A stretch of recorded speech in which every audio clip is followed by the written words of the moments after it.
కర్ణాటకలోని బెళగావిలో నేడు రేపు కాంగ్రెస్ వర్కింగ్ కమిటీ సమావేశం జరగనుంది. సమావేశానికి నవ సత్యాగ్రహ బైఠక్గా నామకరణం చేశారు. ఈ భేటీకి సిడబ్ల్యూసీ సభ్యులు, ప్రత్యేక శాశ్వత ఆహ్వానితులు, పీసీసీలు, సీఎల్పీ నేతలతో పాటు పార్లమెంటరీ పార్టీ ఆఫీస్ బ్యారర్లు, మాజీ ముఖ్యమంత్రులు సైతం హాజరు కానున్నారు. మొత్తం 200 మంది కీలక నేతలు ఈ మీటింగ్లో పాల్గొంటారని ఏఐసీసీ వెల్లడించింది. నేడు మహాత్మా గాంధీ నగర్లో మధ్యాహ్నం 2:30 గంటలకు ఈ సమావేశం ప్రారంభం కానుంది.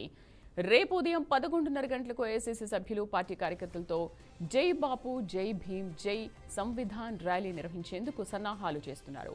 సమావేశంలో పార్టీ 2 తీర్మానాలను ఆమోదించనుంది. దీంతో పాటు వచ్చే ఏడాది పార్టీ తీసుకోవాల్సిన కార్యాచరణపై కీలక చర్చ జరపనున్నట్లు సమాచారం. మరోపక్క రాజ్యాంగ నిర్మాత డాక్టర్ బిఆర్ అంబేద్కర్ను అవమానపరిచేలా వ్యాఖ్యలు చేసిన కేంద్ర హోంమంత్రి అమిత్ షా గురించి కూడా చర్చించనున్నారు.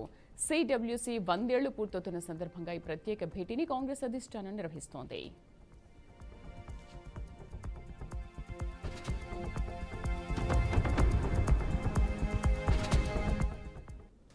దీనికి సంబంధించి పూర్తి సమాచారాన్ని మా కరెస్పాండెంట్ మహేందర్ రెడ్డి అందిస్తారు. మహేందర్, కర్ణాటకలో బెళగావిలో నేడు రేపు కాంగ్రెస్ వర్కింగ్ కమిటీ సమావేశాలు జరుగుతున్నాయి. ఈ సమావేశానికి నవ సత్యాగ్రహి బైఠక్ గా నామకరణం చేశారు. అయితే ఈ భేటీకి ముఖ్యంగా సిడబ్ల్యూసీ సభ్యులు, శాశ్వత ఆహ్వానితులు, అలాగే ప్రత్యేక ఆహ్వానితులు, ఇటు పీసీసీలు, సీఎల్పీ నేతలతో పాటు పార్లమెంటరీ పార్టీ ఆఫీస్ బేరర్లు, మరి మాజీ ముఖ్యమంత్రులు సైతం హాజరు కానున్నట్టుగా తెలుస్తుంది. అయితే ఈ మొత్తంగా 200 మంది కీలక నేతలు ఈ మీటింగ్ లో పాల్గొంటారని ఏఐసీసీ అయితే ఇప్పటికే వెల్లడించడం జరిగింది. మొత్తానికి నేడు మహాత్మా గాంధీ నగర్ లో మధ్యాహ్నం 2:30 గంటలకు సిడబ్ల్యూసీ సమావేశం ప్రారంభం కానుంది. ఇక రేపు ఉదయం 11:30 గంటలకు ఏఐసీసీ సభ్యులు, పార్టీ కార్యకర్తలు జై బాపు, జై భీమ్, జై సంవిధాన్ ర్యాలీ నిర్వహించేందుకు కూడా సన్నాహాలు అయితే ఏర్పాటు చేస్తున్నట్టు దాంట్లో విధానంలో తెలియడం జరిగింది.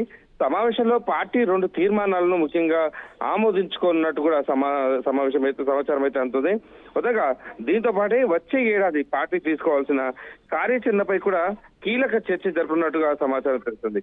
మొదటగా ఈ భేటీలో రాజ్యాంగ నిర్మాత అంబేద్కర్ ను అవమానించపరిచేలా వ్యాఖ్యలు చేసిన కేంద్ర హోంశాఖ మంత్రి అమిత్ షా గురించి చర్చించే అవకాశం ఉన్నట్టు తెలుస్తుంది. దాంట్లో ప్రధాన ఎజెండాగా కూడా ఈ సమావేశాల్లో పెట్టినట్టుగా తెలుస్తుంది. సో అలాగే ఆర్థిక అసమానతలు ఏర్పడడం, ప్రజాస్వామ్యం కూని జరుగుతుందని, రాజ్యాంగ సంస్థలపై దాడి, బీజేపీ పాలనలో దేశం క్లిష్ట సవాళ్లు ఎదుర్కోవడం లాంటి అంశాలపై ఈ మీటింగ్ లో చర్చిస్తారు. 1924 బెళగావిలో తొలి ప్రసంగంలో మహాత్మా గాంధీ అహింస, సహాయ నిరకరణ, అంటరానితనం నిర్మూలన, సామాజిక అర్థసమతుల్యత లాంటి అంశాలపై మాట్లాడడం జరిగింది. సో అలా 100 ఏళ్లు పూర్తవుతున్న సందర్భంగా ఇక్కడ మీటింగ్ ఏర్పాటు చేసుకోవడం జరుగుతుంది. మహేందర్, అంటే అమిత్ షా చేసిన వ్యాఖ్యలపైన ప్రత్యేక చర్చ జరగనుంది అంటున్నారు. అంటే ఏంటి, ఎలాంటి చర్చ జరగనుంది?